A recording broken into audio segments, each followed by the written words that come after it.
I've got the challenge of keeping this interesting before the fun bit tonight. But hopefully this does build on the previous session on ESCOM, but at a higher level across the Southern African power pool. So I'll be talking about the benefits of optimizing assets and markets across SAPP.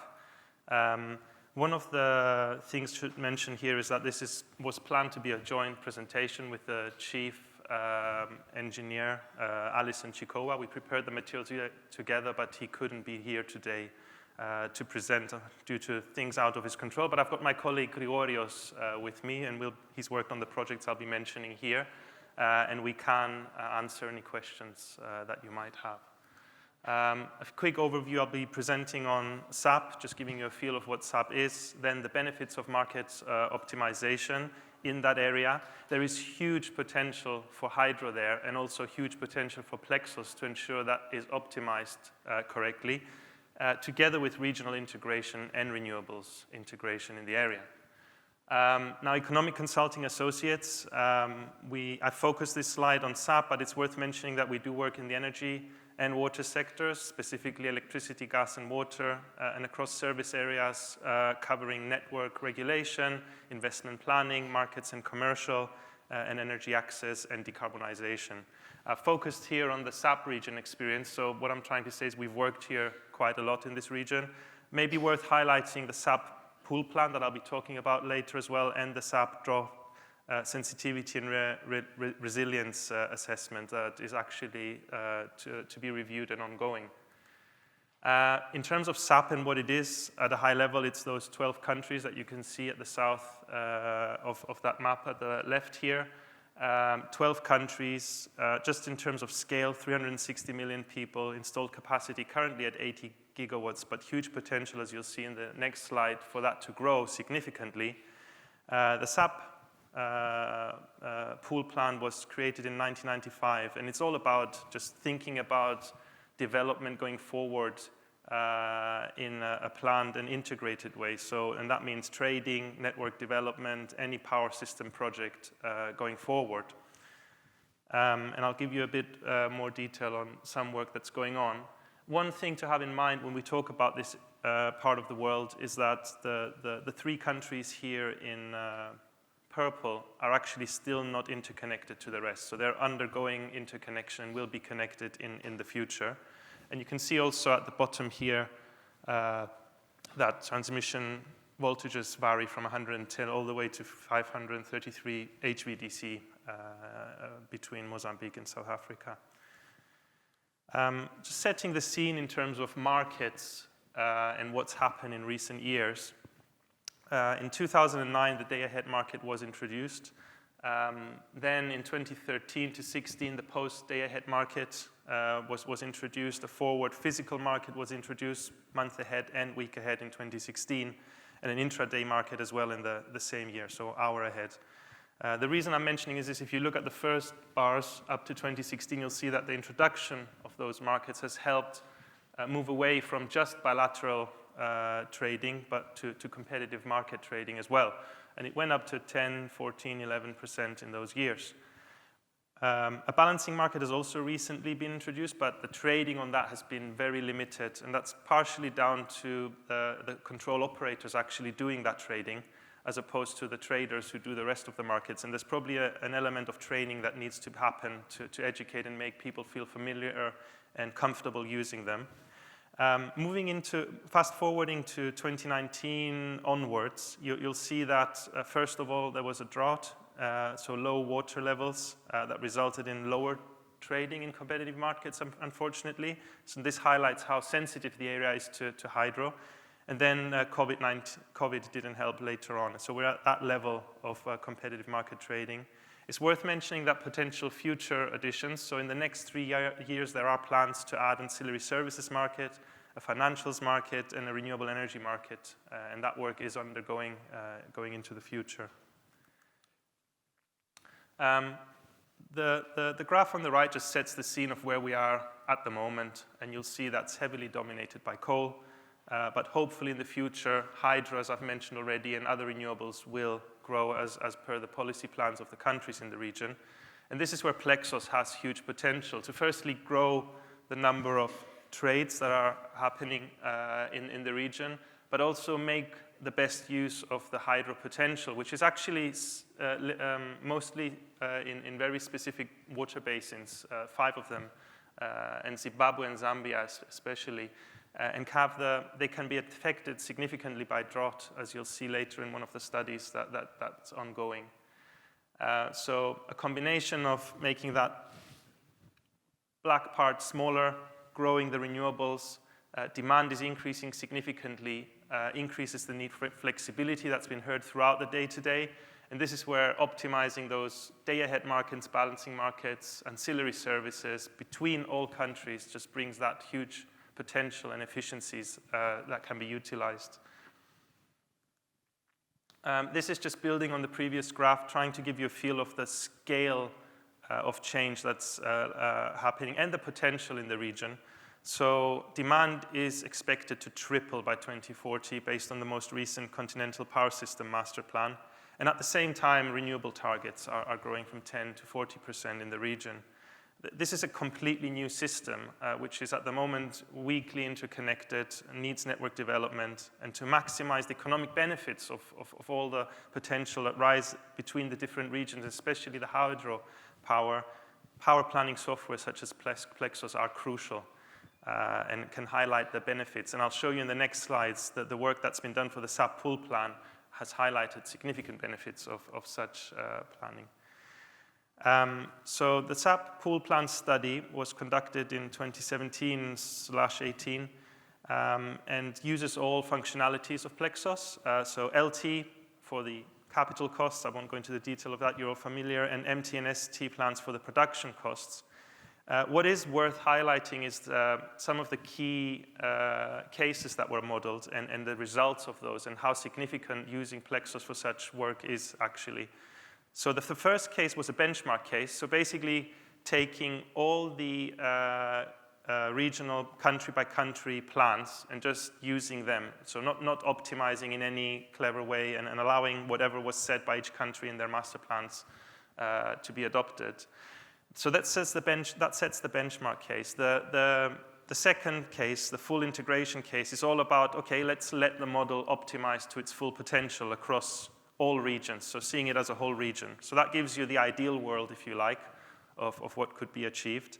But then case C tries to take a more pragmatic approach and say, okay, that's unrealistic. There are certain things that we already know are very unlikely to happen or will happen. For example, I don't know, a specific plant being phased out or a new one coming online or a network integration project interconnecting 2 countries. And in the table here at the bottom, you can see the scale of the difference between these different scenarios. And this is where Plexos is really useful in highlighting those policy decisions going forward and focusing on what's really important. So if you look at component A versus component B versus component C, you'll see that there's savings between 34 and 38 billion US dollars just by optimizing in a slightly better way rather than doing it at a country-by-country level. If you look at the second row there, you'll also see that with relatively small investments in transmission, you can get away with developing less generation and still meeting demand in the region.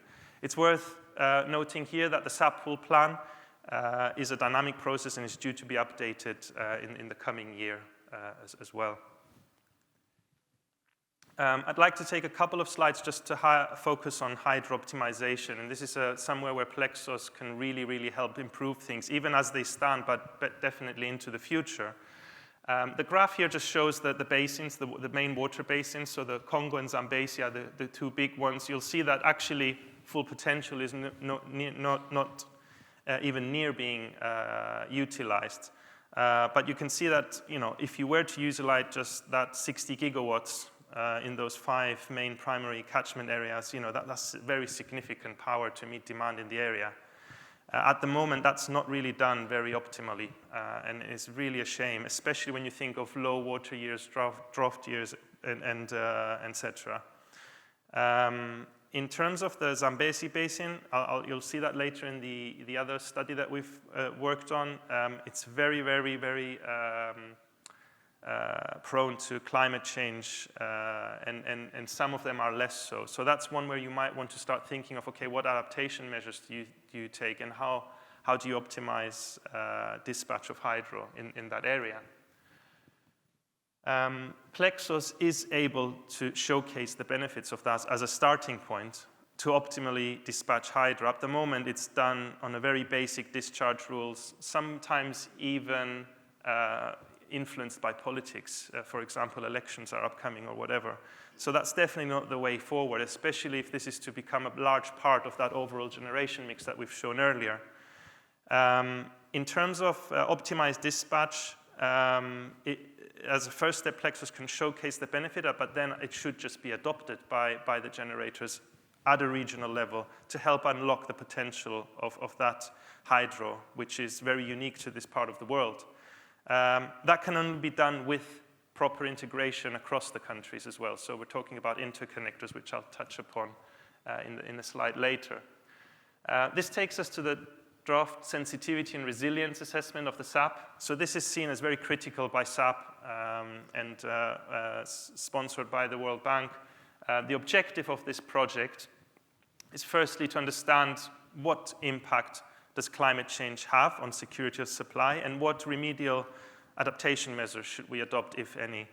Particularly the type and sequencing of any investments under different climate change adaptation pathways.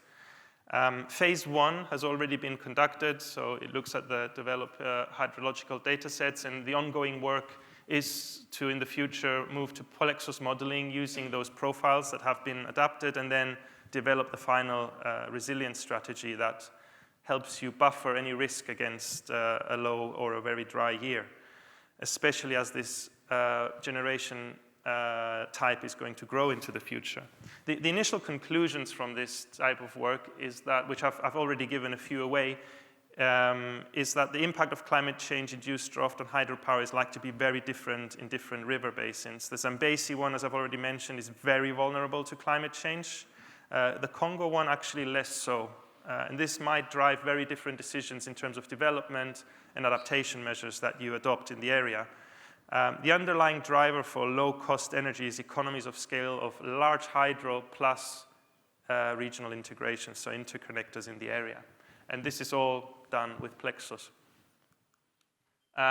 Just taking the hydro and emphasizing the regional integration, I just wanted to highlight here that trading is limited primarily due to transmission access at the moment. So although a number of transmission projects are in the pipeline, they're not really progressing at the rate that we would like to. But however, increasing trading, further interconnection and network development unlocks that potential of hydro. And just to put that into numbers, by relatively small investments in regional interconnectors from the study that I've just shown, 3.3 billion, you could unlock savings of 37 billion. And similarly, high returns can be expected from interconnector investments oriented to increasing the drought resilience in the region. And the last detailed slide I've got is just to give you a snapshot of where prices are moving in the last 3 years. So if you look at the chart on the right, you'll see that prices have been becoming more volatile. That's primarily down to drought and low water levels, which again highlights the increased need to deal with hydro and dispatch it optimally. SAPP at the moment is opened up its membership to allow private sector participation. Market participants are participating primarily renewable energy developers.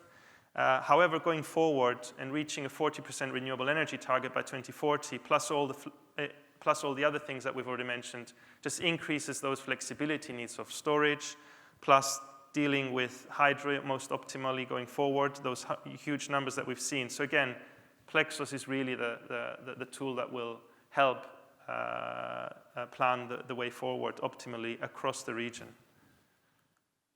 So bringing it all together and summarizing, huge potential in the SAPP region, driven by very high demand growth, decarbonization, high renewables resources, and especially hydro.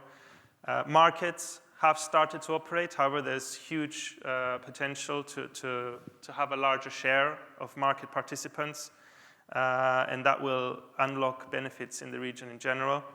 And Plexos sits in the middle of all of this. Really, if you're going to policy decision makers or investment planning, or want to showcase benefits of markets just so them to be implemented and operated into the future, and that regional integration, I can't highlight enough how important that is in the area, is really done through software such as Plexos, through the studies that I've just shown, the examples that we've had. Thanks for your time at this late time of the day. And yeah, I'm open for any questions, as is my colleague Gregorios.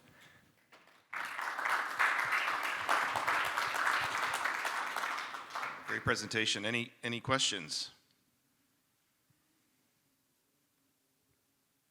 I don't think I would take it personally. I won't.